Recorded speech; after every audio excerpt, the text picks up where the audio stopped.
आज खास होली विशेष तर विशेष त केही भएन हैन। जस गइयो सिटी सेन्टर गइयो, घुमियो, हेरियो, नाच्ने नाचिरहेछ, गाउने गाइरहेछ, हाँस्ने हाँसिरहेछ, खेल्ने खेलिरहेछ, सबैजना रमाइरहेछ आफ्नो तालमा, आफ्नो सुरमा। पुरा भाइब आइरहेछ। दुर्गेश दाइको गीत बजिरहेछ, दुश्मन हेरेको हेरे, तर आफै हेरेको हेरै भयो। सबैजना ग्रुपमा साथी छ सँग हैन, ग्याङ भएर आएको छ। साला साँच्चै यो साथी नभएको मान्छे साँच्चै नै एक्लो हुँदो रहेछ क्या। साथी जोसँग साथी छैन त्यो मान्छेले जिन्दगी बाँच्नै जान्दैन रहेछ।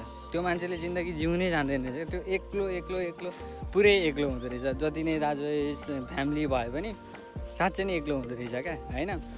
होलीमा गए सिटी सेन्टर बिर्तामोड गइयो, हेरेर आयो।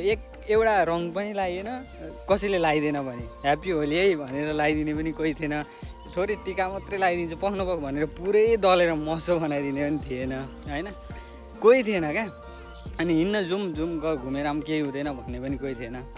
जस्तो गएको त्यस्तै फर्केर आयो। अनि साथी साँच्चै नै साथीको जिन्दगीमा महत्त्व रहेछ क्या। यदि रङ्गीन बनाउनु छ र रङ्गहरू भर्नु छ भने रङ होइन साथी चाहिँदो रहेछ होइन। अनि साथी भएन भने मान्छे धेरै नै एक्लो हुँदो रहेछ। मैले यो चाहिँ फिल गरेँ। अनि म त्यहाँ उभिएर सम्झिरहेको थिएँ क्या, त्यो भिडमा उभिएर चाहिँ सम्झिरहेको थिएँ त्यो साथीहरूलाई। पहिला मलाई एक प्याकेट रङ किन्न पाए पनि कस्तो हुन्थ्यो जस्तो लाग्थ्यो क्या। पैसा हुँदैन थियो नि त होइन, पैसा नभएपछि। अनि होइन 4-5वटा बेलुन भए पनि लोला पानी भरेर लोला हान्थेँ भन्ने लाग्थ्यो होइन। क्या रहर लाग्थ्यो क्या पहिला। अनि पैसा नहुँदा पनि गइन्थ्यो ग्रुपमा, को साथीहरूसँग छ होइन, उनीहरूले दल दिन्थ्यो, म पनि दल दिन्छु भनेर रङ एक्सचेन्ज गरिन्थ्यो, हिँडिन्थ्यो ग्याङ मानेर कहाँ पुगिन्थ्यो होइन। कस्तो ध्वासे कालै त्यो हरियो निलो कलर सबै मिलेर बाँदर जस्तो भएर आइन्थ्यो होइन। अनि न लोलाको रहर, न रङको रहर, न खेल्न जानुको रहर, केही नै छैन क्या, केही नै छैन। अहिले बरु म होस् न यार त्यो साथीहरू आओस् जस्तो लागिरहेको थियो क्या। जस्तै लोला किनेर चाहिँ हानुहोस्, पानी भरेर चाहिँ मलाई हानुहोस् क्या, यताबाट पनि हानुहोस्, यताबाट पनि हानुहोस् होइन। अनि अबिर दल दियोस्, मलाई पनि कालो मसो बनाइदिने गरेर दल दियोस् होइन, जस्तो मलाई लागिरहेको थियो। तर त्यो अब सोचेर मात्रै सब सम्भव नहुँदो रहेछ।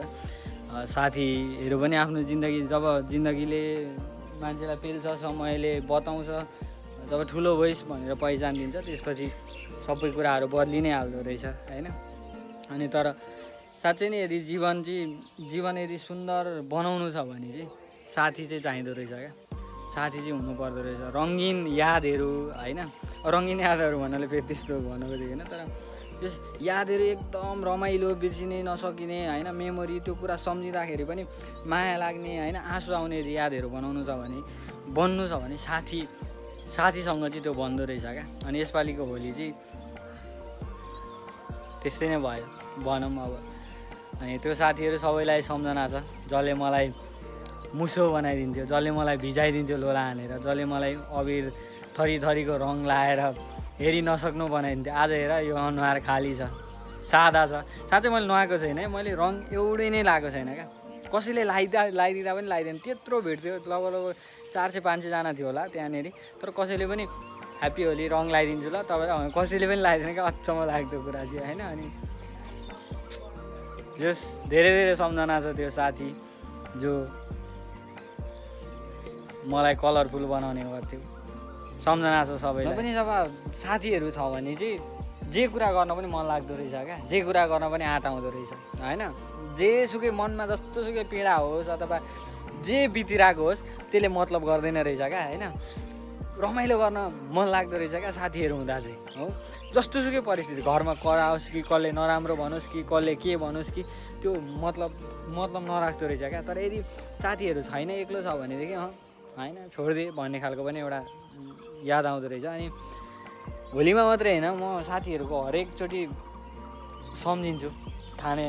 कहीँ बसेर रमाइलो गर्ने बेलामा होस् या स्पेसल भनेको अब सबैको जिन्दगीमा एउटा विगत हुन्छ साथीहरूसँग होइन। मेरो विगत पनि थियो। अब हामी धेरैजना थियौँ साथी सर्कलमा एउटै गाउँमा। अनि बिहान बिहानै 3-4 बजे उठेर फुटबल खेल्न गइन्थ्यो होइन। आँप लिचीहरू फल्ने सिजनमा हामी बिहानै 3-4 बजे नै उठेर बोरा बोकेर प्लास्टिक बोकेर सबै 4-5 जना मिलेर भाटो हातमा बोकेर कुद्ने, के अरे लिची आँप खानको लागि चोर्नको लागि बिहानै कुद्ने न्यु पारेर हामी कुदिन्थ्यो होइन। त्यो दिनहरू सम्झिन्छु क्या, काश त्यो दिनहरू फेरि फर्कियोस् होइन। मैले एउटा लाइन थियो पहिला नै होइन, पहिला साथीहरू सबै सँगै हुन्थ्यो, एउटा फुटबल किन्न सक्ने हैसियत हुँदैन थियो, पैसा गोजीमा पैसा हुँदैन थियो। तर अहिले 10वटा 100वटा फुटबल किन्ने पैसा गोजीमा छ, तर साथीहरू कोही पनि छैन। सेम आज रङ किन्ने पैसा थियो मसँग, तर रङ लगाइदिने साथीहरू कोही पनि थिएन। अनि फेरि पनि मेरो जस्तै सायद अनुभव त्यो साथीको पनि भयो होला होइन, जो एक्लै छ। सो फेरि पनि जिन्दगीमा यदि समय मिलेछ भने हामी फेरि पनि त्यो यादहरू बनाउन सक्छौँ होला। यो सबै त्यो साथीहरूलाई जसले मलाई सम्झेको छ र मैले जसलाई सम्झेको छु, अनि सबै जो साथीहरूसँग छुट्टिएर टाढा भएको छ सबैहरूको लागि।